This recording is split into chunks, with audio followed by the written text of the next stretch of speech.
I grew up with that Cold War idea of the West as a thing that was sort of moral and great and worth standing up for against the sort of slave empire of communism. And then I suddenly realized that for like 20, 30 years, no one had been taught that. And the current generation don't know that story. In fact, they only know the other story, which is the one that says, the West is uniquely evil and awful. We're under threat from without because there are very real people, Chinese and the Russians, who are coming together now very explicitly and saying, we want a different world order. What you get in Magna Carta is the idea of the rule of law. We talked about individualism. The thing about the rule of law is it says every individual, even the king, is under the same law.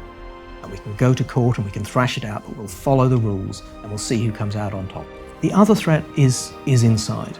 And that is the fact that we have started to not teach, first of all, to not teach about Magna Carta or the West or what it is, and in fact to teach the opposite, to teach that it is awful. Because the foundations of the Western system are just being knocked down casually by people who don't understand, because they haven't been taught what they mean and how everything that they value, everything that makes their lives what they are, rest on these things. And there's a reckoning that can come with that. Terrific guest today is a senior fellow at the New Culture Forum and the presenter and director of a brilliant series, and I'm not just saying it because I was in it. It is actually very, very good here on YouTube, called The West. Marc Sidwell, welcome to TRIGGERnometry. Thanks so much for having me. Oh, it's so great to have you. I already told you the story, but our audience should know. A lot of people, so you recorded some interviews with a lot of people, and I was one of them. And I never had a chance to watch it because I've got a lot of stuff that I'm working on, whatever. But so many people kept saying to me, oh, that series you were in is so good, called The West. So I eventually watched it, and it is actually brilliant. Before we talk about it, though, do tell us, who are you, how are you where you are, what has been the journey through life that brings you here talking to us? So I work with a number of think tanks. I'm a senior fellow at the New Culture Forum, which made the series. I'm also the head of research at the Henry Jackson Society, which stands up for the free society at home and abroad. But actually, I had a long gap in between. I used to work for think tanks about sort of 15 years ago. And then I thought, well, the world's doing okay. I think these problems are going to be fine. And I went off to have a career in business journalism, and I thought that'd be fine. And then I looked up and I thought, oh, the world is gone mad since the end of the Cold War. Things haven't gone well. Russia hasn't democratized. China certainly hasn't come into the family of nations. And things at home are getting increasingly unfree and intolerant. And so it brought me back, because I thought we needed to start talking about these questions again, or I needed to re-engage with the debate. And in particular, the idea of the West, which is really the idea of this series, because I'm an 80s kid. I grew up with that Cold War idea of the West as a thing that was sort of moral and great and worth standing up for against the sort of slave empire of communism. And then I suddenly realized that for like 20, 30 years, no one had been taught that. And the current generation don't know that story. In fact, they only know the other story, which is the one that says, the West is uniquely evil and awful. So I thought I wanted to use new technology for a new generation and tell that story again that no one had heard for a long time. And you do it beautifully. And one of the things I really enjoyed about it, and actually our producer Anton was saying it to you as you were sitting down, how informative it is. I'd like to think I'm one of the West's big fans. I wrote a whole book about it, but I actually learned so much. One of the things that you talk about that I found fascinating is that the idea of democracy, or the idea that authority should be answerable to the people below, actually comes from barbarians. That was really interesting. Tell us about that. Well, yeah, the older traditional idea of the West often is told in a narrative that goes back to ancient Greece and Rome, as if there was a sort of unbroken tradition. And it's very true that the West draws on some ideas from ancient Greece and from Rome. It was a big influence. But there are problems historically with that narrative. There's a big break that happens, and the West, I think, really begins with the fall of Rome. It's what happens after the empire goes, and then you get the barbarians, the Germanic tribes that come in, and they're very poor, they're primitive, but they have this enormous focus on the individual and other sort of individual pride, and as a result, a sort of culture of not quite democracy, but of freedom, of free men who sort of vote together as who should be their leader. And that culture, I think, was enormously important in informing the West and giving it shape. I mean, not just on its own. I think also it's the interaction of that with Christianity, which is really the form in which the traditions of Rome came into that part of Europe, because Christianity and the church survived the fall of Rome. But I think that's a much more honest place to start the conversation about the West. And also, it gets away from this sort of grand idea of the West as something that's sort of Roman and imperial, and gets back to the real truth. The adventure of the West is this poor, primitive, divided corner of Europe that is nothing like as rich, nothing like as civilized in traditional terms as other parts of the world, like China and the Islamic world, but that nonetheless has this thing in it, this spark, out of which are going to come things that have never been seen before in human history. Things like experimental science, like industrial capitalism, like parliamentary democracy. There was something there that's about the individual. And that is partly, I think, an inheritance out of those Germanic tribes. It's so interesting because I've never really thought about it like that. But actually, the story of the West in the way that you describe it is a story of, depending how you want to look at it, either coming from very humble beginnings or a tremendous recovery from a gigantic setback, which is the collapse of Rome. And then, I remember seeing various exhibitions here in the UK about what happened after the Romans left Britain.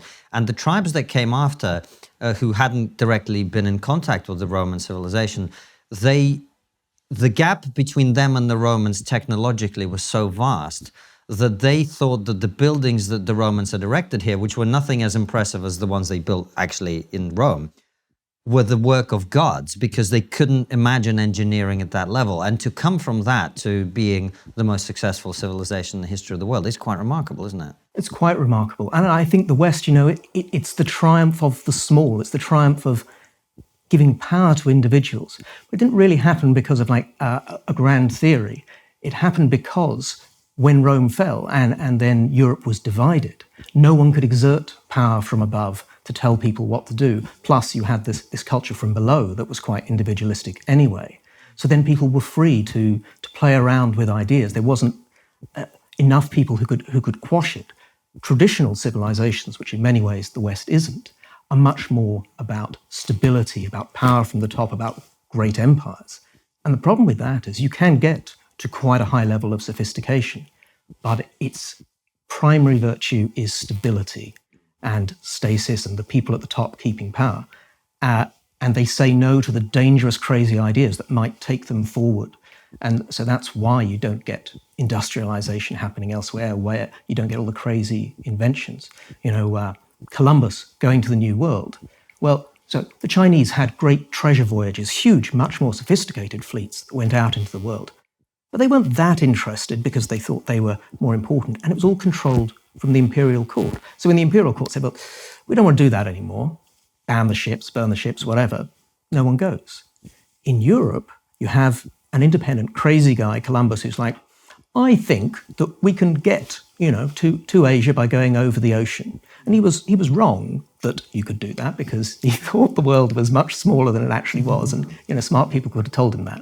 But he had a crazy idea, and he went around to different monarchs in Europe, and he said, give me some money, I'll go and do this. Some said no, but there was always someone else you could go to. And in fact, I discovered, which I didn't know, that if the Spanish hadn't said yes, Henry the Seventh, I think it was, in England, had said yes. He'd said yes to Columbus's brother, but by the time he got back, they'd already gone with Spanish money. So it's an interesting counterfactual, that the English might have been the financiers of that voyage. But the point was, it couldn't be stopped. There's something unstoppable in the West because it's so divided and broken and competitive, and there's always another power center that you can go to.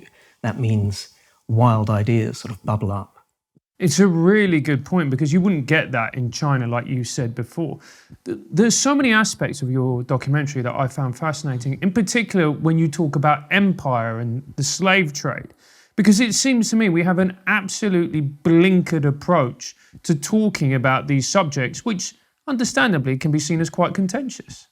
Absolutely, I think this is very important because it's become a huge debate of the moment as to how should we feel about the British Empire, and that by no means is a particularly pro-imperial series. I tend to think that empire is the sort of traditional solution of civilization. You build a giant empire. The interesting thing about the European ones, for all their faults, and obviously terrible things certainly happened, but there were lots of them. So even there was competition going on. But there was also, all of these different, very unusual European values Western values bubbling under the surface about the individual, about what you could and couldn't do to other peoples and how you might want to bring them on board. I talk about the example of Columbus again, who, a very complicated figure, not always a great guy, brought back some slaves, native slaves, to Spain. And the monarchs said, well, can we actually have these slaves? Is that right? And they spent several years thinking about it. And they said, well, no, because these are potential Christians. These are people we could convert. And that means that they have to be treated with respect. They actually can't be enslaved. And that was, quite a bold way of thinking about the native populations, because the sheer power dynamic, well, you could enslave them, but actually maybe there were reasons you couldn't. The tragedy, partly of what happened in the New World, was to do with the epidemics that were no one could predict or control, which just wiped out millions and millions of people with diseases that they weren't used to being exposed to. Absolutely, in particular in South America, when the Spanish came over, there's a joke in Venezuela that the conquistadors gave the native population the flu, and then the flu gave the native population gonorrhea. Yeah. So it was a lovely little exchange. But I was going to say, do you get... Wait, the flu? No, you mean the natives gave... No. The Spanish gave the native population the flu. The native population gave the Spaniards... That's what I was correcting. You said the flu gave them gonorrhea. And right, okay. I was like, that is a really interesting mix of things. Now, that is a version of history I have never heard. But do you sometimes get frustrated at how we discuss these topics? Because in a way, well, in many ways, it's ridiculous. It's being discussed from a point of view that knows the answer. I think that's the problem. And knows the answer basically is that the West is awful and the empires were terrible, and that slavery was of the West, the transatlantic slave trade, which obviously was a horrific thing, was the worst thing ever in history, and there was nothing else like it. And that Western sin is the thing we must focus on, and that has no nuance. It has no historical context, and it really just exists to kind of gnaw at Western confidence from within, which really matters. It matters today because that's the spirit you need to resist real alternatives in the world, real alternatives from China, from Russia, which are places which, they are now the first to stand up and make grand speeches about how the West is evil and, talk about anti-colonialism and talk about all the terrible things the West did, while they are literally putting people in camps, while they are literally aggressively invading other countries. But they use this anti-Western language to sort of make up as if we are the villains while they're doing truly dreadful things. And we need that confidence to stand up against that. And we can't have that if we have this false idea of history in which we are always the villains without even checking the facts. There's a great book by Nigel Biggar, and I interview him for the series as well. And, I talked to Nigel about it, and that book, he says in the book, and he said to me, the reason he writes it is not just to tell the truth about empire and colonialism, to offer a more nuanced moral account, but because that matters, because otherwise we don't have the confidence today to preserve liberal democratic civilization against the forces which are ranged against it. And it's a great point, because if you spoke to someone about the transatlantic slave trade, they would be able to tell you certain things about it, and they would be able to explain why it happened. But if you ask someone about the trans-Saharan slave trade, they wouldn't have a clue. I mean, most people wouldn't. Unless they read my book. or heard your wonderful interview about it, which is in the series, I think, which is very good. We have this conversation about whether slavery should be taught in schools and so on. And my answer to that is yes. The problem is we don't teach about slavery in schools. What we teach about is the transatlantic slave trade. And this way of looking at the world is quite silly to me. It's sort of like evaluating whether a sprinter is fast or slow without comparing them to anybody else. You can't do it.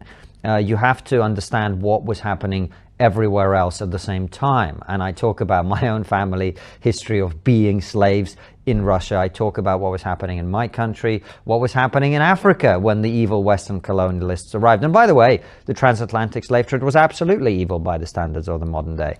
But it wasn't as bad as the trans-Saharan slave trade, which was conducted mainly by Muslim and Arab traders.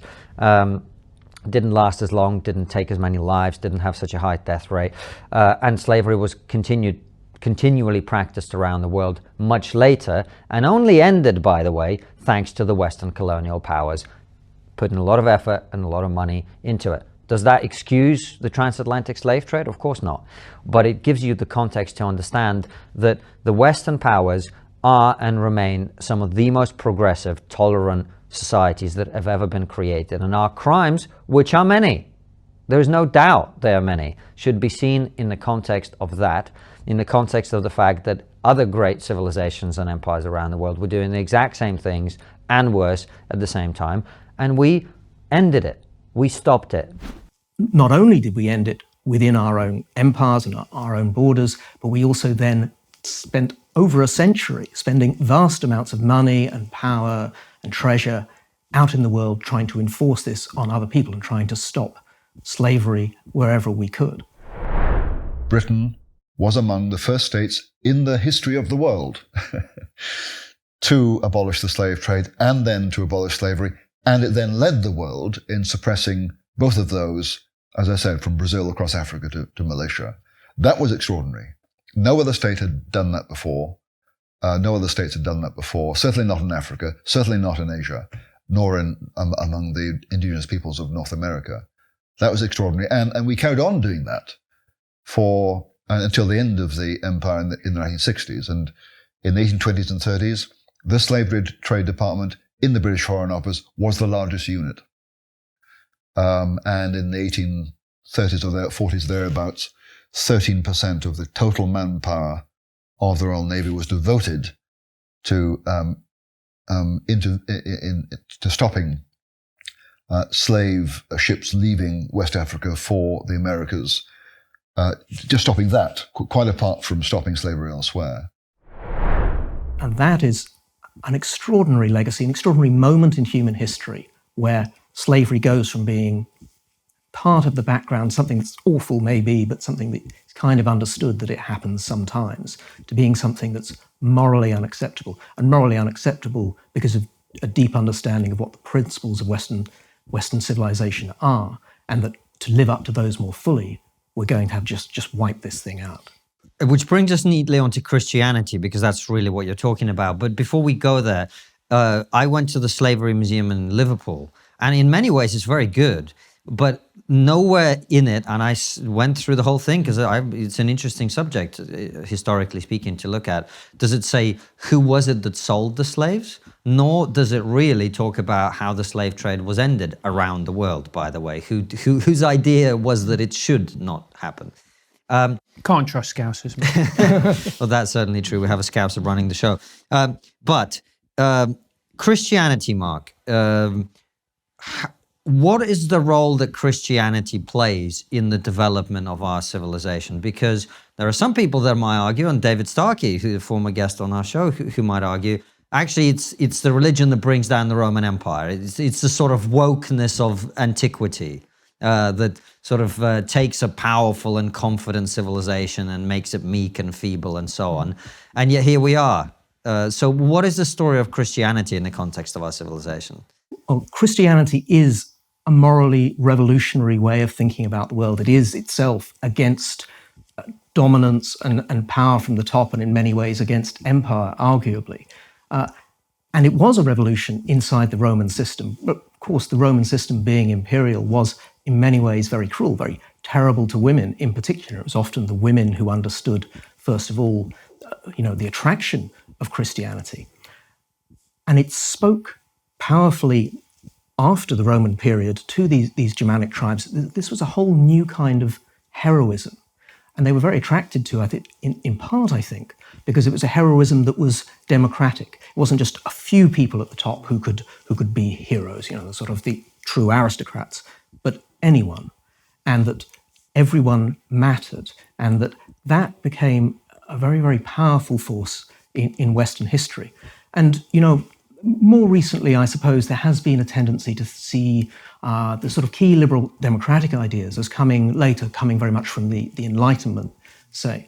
But scholarship, I think, has moved on since that time, and you see books, more popular books like Tom Holland's book, Dominion, more scholarly books like Larry Siedentop's book, Inventing the Individual, which go back much further in time and say you really have to look to the medieval period, to the period where Christianity is this sort of dominant intellectual system inside Europe, inside the West, and that is what shapes a lot of these ideas about human rights, individual rights, and indeed democracy as well, and that comes through into the present day. We're so Christian in a way that we don't, culturally, that we don't really recognize it anymore. It's like a fish being in water and not knowing what water is. And that doesn't mean that everyone needs to be Christian or you need some kind of, imposed Christianity, but culturally, the ideas that we take for granted are in many ways Christian. As you say, the fight against the slave trade was profoundly driven by Christian sentiment. And I think that Christian ability to go somewhere revolutionary and to say, well, we know this is the established system. This is like, the economy is built on it in certain ways and it's making people rich and this is just how things have been done. But to say, well, actually, no. And an ordinary person like William Wilberforce or someone who drinks their tea with sugar in it can turn around and say, I can't be part of this and I won't have any sugar from enslaved plantations, or I'll stand up against this. That vast popular movement that anti-slavery was imbued with that spirit. And that's very Christian. Hey Konstantin, do you like being healthy? Of course. In my country, we judge man's health by his ability to wrestle bear. In London, I have since found out this has very different meaning. We've all had a night that's got out of hand. We will speak no more of this. The secret will be buried with my ancestors. Well, if you want to stay healthy and not feel like you need to be buried with Konstantin's ancestors, then you need to try AG1. AG1 is simple and easy way to get all nutrients you need. Each serving contains 75 high-quality vitamins, minerals, and whole food sourced ingredients. One scoop and you feel like a real man. We used it on our America tour, where we were constantly on the move, living out of a bag and working every day. AG1 meant we felt great, looked great, and we avoided getting sick. One scoop a day meant we knew we had all the vitamins and minerals needed for the day. We had hugely successful trip. It is very economical and I felt strong enough to wrestle American bear, which we all know is grotesquely weak compared to Great Russian bear. If you're looking for a simpler and cost-effective supplement routine, AG1 is giving you a free 1-year supply of vitamin D and 5 free travel packs with your first purchase. Go to drinkag1.com/trigonometry. If you're looking for a simpler, effective investment for your health, try AG1 and get 5 free AG1 travel packs and a free 1-year supply of vitamin D with your first purchase. Go to drinkag1.com/trigonometry. That's drinkag1.com/trigonometry. Check it out. Yes, check it out and become real men like me. Marc, and fill in a historical gap for me. How do we go from the collapse of the Roman Empire, which by this point is already Christian, basically? Yeah. To the barbarian, sort of that period, and then the emergence of medieval kingdoms, which are all pretty much universally Christian in Europe. How does that happen? How do the barbarians become Christianized over time? Well, as I say, the church is really the one bit of the Roman system that survives, because it's not really part of the empire, but it's there within it. And it has a sort of network across Europe of bishops. It has monasteries. So you have this system forming that can survive the collapse. And as the empire goes away, the church is there providing a network of local power and of knowledge and literacy even often. And so that provides something of an intellectual culture that can then crystallize around these various Germanic tribes. And they recognize something in it. They recognize the fascination of the ideas. They quite like this sort of individualistic aspect. They find in it and they turn it into something perhaps rather more warlike. That appeals to them as well. There's different ways you can receive Christianity. They rather liked it as something they could wave as a battle flag as they went in, which has been true in the Roman times too. That's why Constantine took it up as the symbol of the cross to go into battle under. But so the Germans took that, or the barbarians, we should say, took that idea, and then it became, though, a new kind of culture that formed, particularly in the northern monasteries in Britain. And then from there, a long way from the old imperial centres in Rome, you get this new culture forming, particularly in the monasteries. And then you get a new movement back onto the continent. So you get this new imperial system trying to start up under the Carolingians. And they call a monk from Britain to go there and to take this new sort of mixture of the old classical culture and the sort of new thinking that's starting to emerge and to teach them. And that becomes a new way of teaching Europe. And then that imperium, that attempt to recreate the Roman Empire, goes away. But these ideas start to spread, and Europe starts to reform not as one empire, but as a series of competing nations. But they share this a common language of Latin, and then also the local languages as well. And so you get a mixture of the ability to have a sort of shared intellectual culture, but also local national cultures as well. And that's, again, so important in the West, this ability to have different nations, different cultures, different centers. It's competing power centers. And there's always a restlessness. And that restlessness could be very bloody. Lots and lots of wars. But at the same time, that allows new technologies to develop, the warfare technologies that develop in the West, particularly the use of gunpowder. Gunpowder comes from China. It doesn't really develop in the same way there as it does in Europe. And it's because Europe is fighting amongst itself that there has to be a kind of arms race there with the new technology, but also because they're developing systems within these nations to raise money for the wars. And that actually is parliaments. Parliaments are a very good way to legitimately raise more money from the nation in order to go and fight the wars, and therefore to develop better gunpowder technology or longbows or crossbows to fight with. So people sometimes want to separate out the best bits of the West from the other bits and say, oh, well, democracy and it's peaceable, but oh yeah, we used to fight wars. It's the competitive, warlike things that were going on inside the West, which are tied to its Christianity, that are tied to its parliaments. The West is a complex and dangerous thing. We shouldn't imagine it's perfect or it's wonderful, but it's just this extraordinary fusion, and out of it you get these things that just didn't happen elsewhere. And you talk about things that don't happen elsewhere, but you touch on the Magna Carta, and I found that fascinating because I can't really remember in my education being taught about the Magna Carta or why it was so important to our nation. So let's explore that. Yeah, but this sort of stuff used to be taught all the time, everywhere. There used to be jokes about it. That's why there's the joke in, the old Hancock. Does Magna Carta mean nothing to you? Did she die in vain? Because everyone would know what it was and why that wasn't correct. We've stopped teaching this history.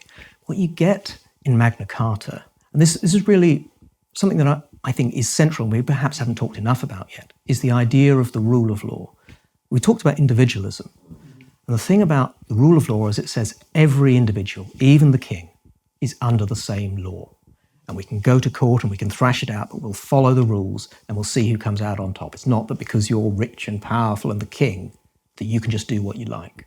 Everyone gets a fair shot in court. I mean, maybe someone's got a better lawyer, but in theory. And Magna Carta is the point, one of the key points where we say that, It's fairly early days in the development of that idea, to be fair, right? Yeah. It's the barons taking some of the power away from the king. It's not like the ordinary, the idea that the ordinary person is entitled to the same justice as a king in that day would have been ridiculous. Yeah, but it's there in principle. It's the barons who are fighting for it. And even though it's just barons against a king, sort of princelings against a prince, but that there is still, it's not one emperor over the court, over the great empire. And it's those divisions that eventually play down and mean that everyone is ultimately in the same place. And before that too, the old law codes of people like the Visigoths, talking about the barbarians again, which is a name that we use to mean sort of completely outrageous and barbaric, people who tear things down. They had very, very strong law codes that were about giving people rights, giving women rights. They could choose who to marry after they got to a certain age, like 20 or something like that. So not exactly modern rights, but more than you might expect. But that idea of law, I think, is central. And something that occurred to me in working on this is we don't even notice how deep it is culturally for us. Like, you look around at every big news story, like the Supreme Court this week, very important decisions going down in America. It's a law story. Or you go and look at novels or movies, and it's John Grisham or things like this. Or in Shakespeare, it's Merchant of Venice. Law, again, so common we don't even notice it, is this really powerful thing. And then you go somewhere else, you go to China.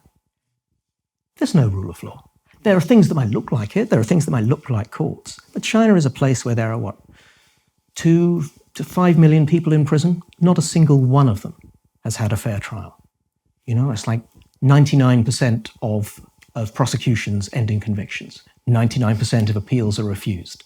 This is not a system that has anything approaching rule of law. I was talking this week with some Western businessmen who spent time inside Chinese prisons. And, it's terrifying to hear those stories. And it's those moments when you suddenly realize how much we take for granted. And I think this is a big problem with the West, right? It's like we grow up in it. We're used to it. We think, oh, this is just how things are. You take one step outside that, and you suddenly realize how different things can be. It doesn't have to be this way. And that's a great point. We do take things for granted. And you talk about in the documentary, you use the word threat several times. And you say the West is under threat. Well, what do you mean by that, Mark? Look around. We're not under threat, are we? France maybe, but not here.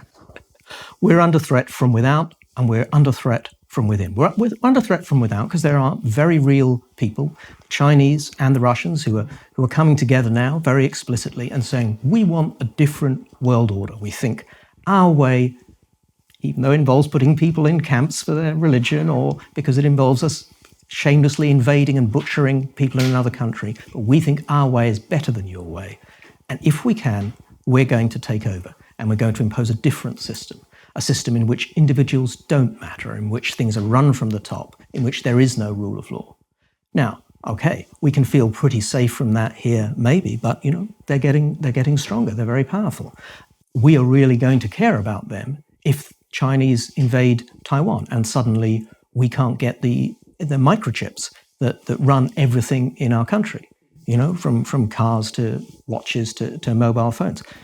This stuff really will affect us, just as your energy bills last winter, your energy bills this winter are affected by what Putin's up to in Ukraine, even if you don't care or have the sort of personal connection that Konstantin does to what's going on there. So that is a real threat. But the other threat is inside. And that is the fact that, especially at the top level, in the universities, in the schools, we have started to not teach, first of all, to not teach about Magna Carta or the West or what it is, and in fact to teach the opposite, to teach that it is awful, that we've done terrible things, we need to apologize for them, and that we're not very special, or if we are special, we're special in being awful. And if you do that, it's like I was saying about what Nigel Biggar's been working on, if you do that, you don't have the confidence to stand up against people like Russia and China, and things inside start to go away. And even without that external threat, you start to throw things away because you don't think you need them. You start to tear down meritocracy. You start to say, well, equality, it's all very well, this individualistic approach, but, we need to do more for people of color, or we need to do more for certain groups. So, and actually, we won't judge people by the content of their character anymore. We'll start judging them by the color of their skin. Scientific objectivity, that's very nice, but maybe we should look at other systems of knowing and not worry so much about, just following objective reality. We are in a period where the basic building blocks, the foundations of the Western system are just being knocked down casually by people who don't understand, because they haven't been taught what they mean and how everything that they value, everything that, makes their lives what they are, rest on these things. And, that there's a reckoning that can come with that. And do you think that this is how civilizations collapse and implode? Is this what happened to the Roman Empire? Is this what happened to other empires? Or is it something different? I think the West is so different that it's hard to draw comparisons. The thing about most traditional civilizations is that they're very stable, right? You have this authoritative system from above. It doesn't change that much. It can become quite grand, it can go on for a long time, but it can break quite fast. And then they don't really have a way to come back. The West, of course, has already fallen in a way. It's sort of starts in a sort of post-apocalyptic setting of Western Europe after the empire's gone. And that makes it very resilient. It's a sort of distributed bottom-up system. So, and it also means it continually renews itself. So I think the West does have the potential to survive and go on much longer than a normal civilization. But it needs to hold on to itself. And if it doesn't do that, it can just get lost. And because it's so unusual in human history, it could get replaced by, it could go back to the norm. We could get back to a system of top-down control. It could go back to all the things that are kind of the default of human history. And we need to hold on to it just because it's so unusual, and that, it has so much more to give. We aren't there yet, right? The West keeps changing and moving upward. Walter Russell Mead, the historian, says, we're building a space rocket. We're not building a rest home. We're here to, go to the stars and keep doing crazy new things. The West needs to hold on to its roots, but it keeps growing up into the sky as well, trying to live up to these extraordinary ideals that it has. And Marc, one of the great gifts the Western civilization did give to the world is the Enlightenment and the scientific revolution. How does that happen? How does that come about? What is the process that the West takes to get to that point where suddenly people decide, let's invent the scientific method and think about various things that come with the Enlightenment?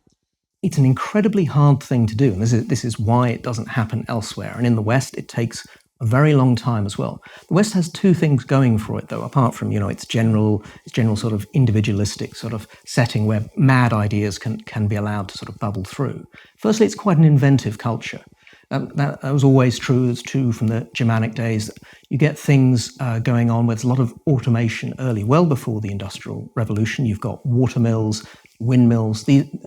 These are taken to a new level of sophistication in the West. So there's an inventiveness going on. You've also got Christianity, which we've talked about before. Now, Christianity is sometimes seen, particularly from a sort of Enlightenment perspective, as being somewhat opposed to scientific thought. And certainly there were moments when the center of the church wanted to stand against certain ideas. But Christianity in the West, at its root, had the idea of a reasoned order, that God himself was logical and created an ordered creation that followed certain rules. And one of the key inventions I talk about in the series, which is very early on, sort of in the Middle Ages, is the invention of the mechanical clock. And this doesn't happen elsewhere. You get water clocks, you get sand clocks, sand timers, things that are about the flow of time. But to create a machine that ticks and tocks and sees time as distinct units, it's really very different, very, very challenging thing to build. And it turns up in the Middle Ages, and it's actually used not just to be in every town square and to help people coordinate their days and work in different ways, but also to demonstrate models of the cosmos. And these models are wrong. They're sort of Christian models in which the sun is at the earth is at the center, and the sun and everything else goes round it. But it's very much a sort of clockwork universe built by God with us at the center of it. And that, survives for centuries, but it's tied, you see, this rational Christian order to this idea of an orderly world where you can build things within it and you can follow the rules and you can make new things like the clock. So that's there, that's all under the surface, but it's very hard to get from that to experimental science. It starts to happen in the universities, which is a place, again, where different ideas can come along. What you really need to do is you need to put the theoretical thinking together with the people who are good with their hands. And that just takes a very long time for people to get around to it and to start to do it. And it starts to happen when they start to notice the gaps in the clockwork universe that they've got. They start to say, oh, hang on, there's a star in the sky that shouldn't be there if we have this neat mechanical model. It was a supernova. And then someone invents the telescope, which comes out of another very interesting invention, which is eyeglasses. But the telescope suddenly allows you to look at things in the sky and you see the moon and it doesn't look like the theory says it is. And so it's people, we think about, Galileo, we think about these people as just having ideas or doing theory, but they're working with their hands to build new instruments to see things. And it's that ability to combine the two, to have an idea, a theory, an abstract theory about the world, and then to build things to help you test it. And that's what starts to develop.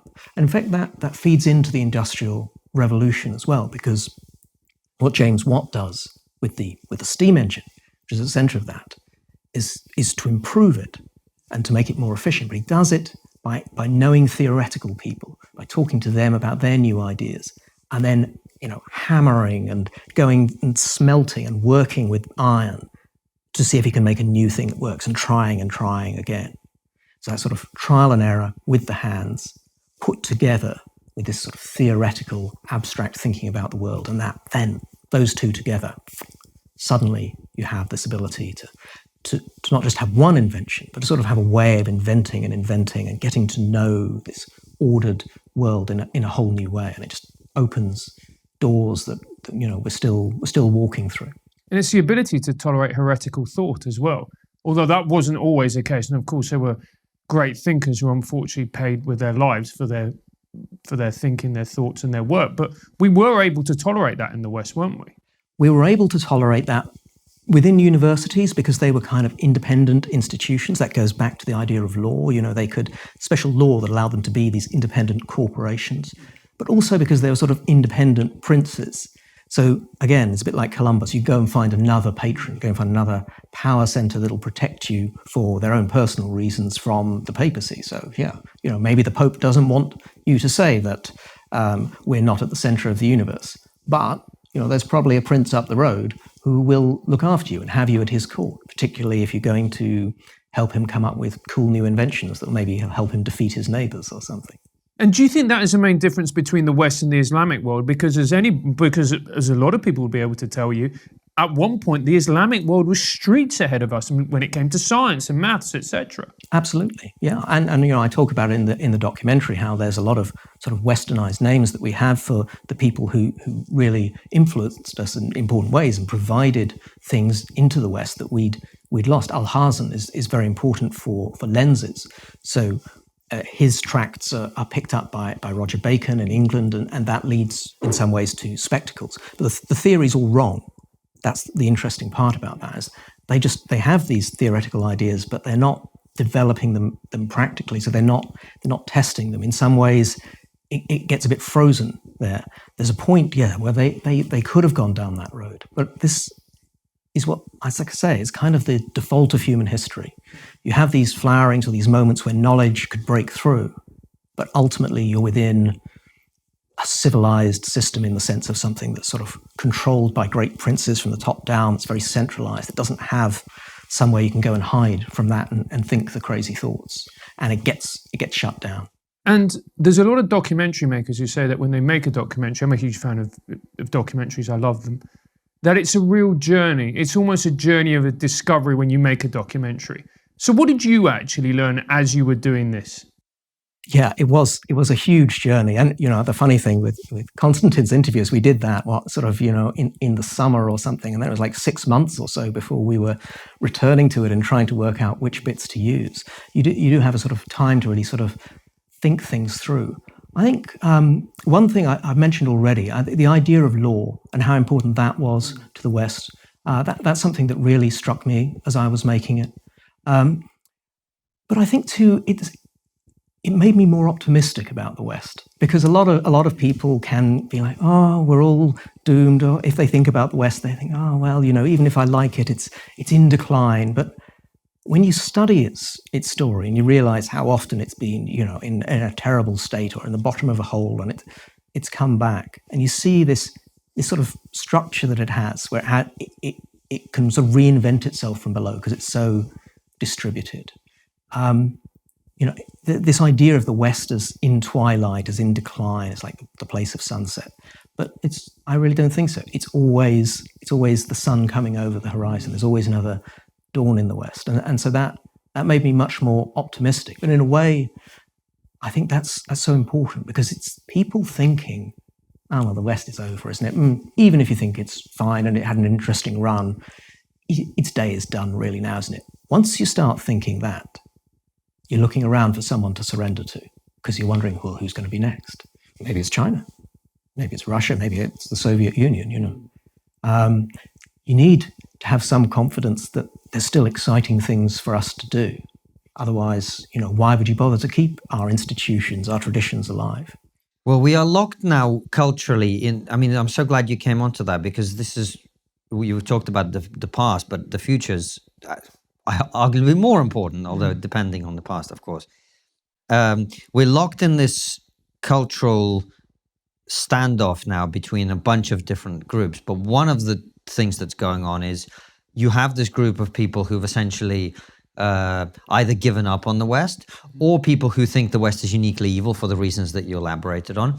And on the other hand, you have people who are so fed up of what those people are doing to the West that they've also given up on the West. And now they are, some of them, you see this online certainly, sort of celebrating Vladimir Putin as this great savior of Christendom, and that's because I think they are so fed up with a lot of the cultural changes they see in the West. And I suppose one of the things I see out of this conversation that I wanted to ask you is, if it is an essential quality of our civilization that we keep disrupting ourselves, what does that mean for our future? Because a lot of people would argue, our show is based on essentially going like, what the hell is going on? And there's a lot of disruption, very fast-paced change. Lots of normal people are suddenly finding themselves in a position where like the beliefs they had 2 years ago are now really like outrageous and can't be said in public. And the pace of change seems to be getting faster and faster. So where does that leave us going forward? We have to find a way to adjust to that change and hold on to something. And that is the riddle of the West. I talk about it a bit in the last episode of the series. We have a tradition of disrupting, of doing new things. And we need that, because you just put us under glass and sort of say, well, we've got to sort of hold on to this tradition as like as a static thing. It won't work. And that it's really difficult. But I think what we used to have when we would talk about the West and say, well, no, these are the things that matter, about treating individuals equally, about democracy, the institutional framework that we've built up, free speech, all these things. Those are the things we've built to sort of hold and channel the Western energy into healthy directions and into a way that everyone can live their lives in ways that are, fruitful, and we can continue to grow the economy and do more exciting things, discover new things. And so those are the things we have to preserve. And people now are just carelessly tearing things down because they don't understand, how much they matter. But if we don't have that, well, there are two dangers. One danger is the danger of, slipping back into a sort of Russia, China type, system, which is terrifying in its own way. But the other thing is that Western spirit, which is, I think, quite dangerous if it's not contained within these institutions, it goes back in a way to the worst of the barbarians, right? Because those Germanic tribes were brutal and uncivilized in many ways, and Christianity and all the other things of the West have spent centuries turning that energy into something more fruitful. But, the social justice warriors, or the people on the right who think Bronze Age mindset is the way to go, both of those are harking back to a pre-Western idea, which is thrilling but very, very dangerous. And they're because they don't have the tradition of the West, what that turned that heroic impulse into. At the center of the West, there is this heroic impulse. Your life matters. You are on an adventure and you are the hero at the center of it. But you need to center that within the institutions that allow that to not just be destructive and tear everyone down and make everything worse for everyone else. And the way to do that is all the institutions that we've spent centuries working out. And what impact has the fact that we've become, and I'm saying this as an agnostic, Konstantin's an agnostic, what has the impact of the decline in Christianity had on our civilization? Well, of course, it's a decline in church attendance more than it is, in some ways, a decline in Christian values, I think. And I think one of the problems at the moment is people don't quite know how to teach that. But I think you can't really be culturally literate in the West if you don't know something about Christianity, which doesn't mean teaching people to follow it as a faith, but they surely need to know something about it, because you can't really understand not just our art. You can't really understand, the Sistine Chapel or, Michelangelo's David or lots of things like that. But also a lot of intellectual thought as well, which is based around very Christian principles. So there needs to be, I think, some grounding in that, and that is very important to people. I mean, I'm a Christian myself. I think, if people go to church, they'll find that there's something very important and powerful there. Agreed. But it's not to say that everyone in the West needs to be Christian. But what's emerged from that Christian background, because Christianity in the West has placed so much emphasis on choice, on people choosing who they marry, on people choosing the faith for themselves, that it's created a space in which you can choose what religion you follow for yourself. And that's a very Western, sort of culturally Christian ideal. So as long as we have that, we have the basis of a society in which people can choose to be Christian, then that's a good thing. Perhaps one of the worries in today's culture is that Christians themselves are maybe moving into a sort of a negative world where they're treated as somehow culturally hostile and alien and people who need to be sort of pushed out of the public square. So that concerns me more than the idea that just not so many people are going to church. And I really like the fact that you are optimistic, because it's so refreshing. Because, on this show as well, we talk to, all different types of people with different viewpoints. And it can be very, very easy to slip into a negative mindset. It's very tempting, and there's a lot of people who make a lot of money on it, particularly on this platform. So let's look at grounds for optimism. Why are you optimistic? I'm optimistic because in the end, the energy of individual people to come up with crazy ideas they're going to sort things out is the most powerful force in the world. Look at the Wright brothers coming up with the plane. Just before they did powered flight, there'd been a big project to do it, sort of government support, loads. Didn't work. And there's a big editorial in the New York Times. Maybe it's going to take 1,000 years for us to come up with powered flight. That's the way of things if you just rely on that. A couple of bicycle mechanics playing around. Again, what I was talking about before, tinkering and using theory both together. And suddenly they do this thing which transforms human experience and suddenly allows us to do a thing that we've dreamed of throughout human history and never been able to do. And that's an unparalleled thing to unlock, but it's too dangerous for places like Russia. It's too dangerous for places like China because it brings down those systems. And they know that they can't stand it. That's why you got things like Tiananmen Square, where they have to crush the revolt and sort of mash the protesters who are pro-democracy into blood and pulp with tanks. But once you stop having that, then you can't discover these things. They've got as far as they have recently because they've taken up the ideas that we've invented. But we used to think that this was too optimistic. We used to think, China is going to become like us because it's going to become rich and industrial, and that'll be fine. It doesn't work like that. You can become rich and stay within, a very totalitarian system, as it turns out. It's not as good, maybe, maybe not as productive, but you can do things. Some things maybe you can do faster. So, that's a scary thing. Then you suddenly realize you've got to hang on to the idea of the West, to the idea of what we have, because actually maybe it's quite special. Maybe it's not so easy to turn someone else to that. So grounds for optimism, but you need to be wary as well. You can't just have a sort of blind optimism that everything will naturally go in a Western direction.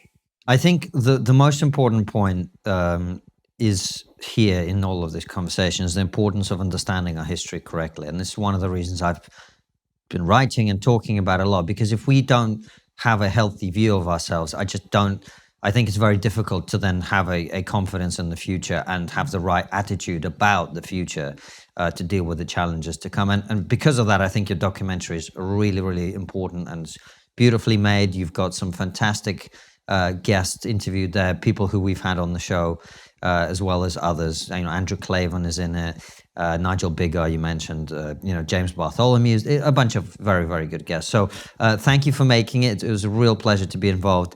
I hope people go and check it out. It's on the New Culture Forum YouTube channel, available in as a six-part series called The West. Make sure you go and check it out. We're going to ask you some questions from our supporters in a second on locals. Before we do, we've always got the same final question, as you know, which is, what's the one thing we're not talking about as a society that we really should be? I think we should be talking about what to do about our universities. Perhaps we are talking about this, but we need to be talking about it more. Specifically, what happened with the West, you can actually almost date it. 1987, protests at Stanford, hey ho, Western Civ has got to go. The Western Civilization course in the top elite universities of America was some of the most important courses they had. And they got torn out because they were politically incorrect. They considered them to be racist. 20, 30 years later, we see what happens. I think lots of people out, the mass of people are quite ready to be proud of Western civilization and to be pleased to learn more about it. When you take it out of the top institutions that produces the people who run all the institutions of society, it's a disaster. And it's very hard to know how to get the right ideas back into those places. And I think that is the great intellectual challenge of our time. And, there are great things people do around the edges and say, well, maybe we'll start a new university or something. It's powerful, but there are things you can only do from the center. We talked about the Supreme Court earlier.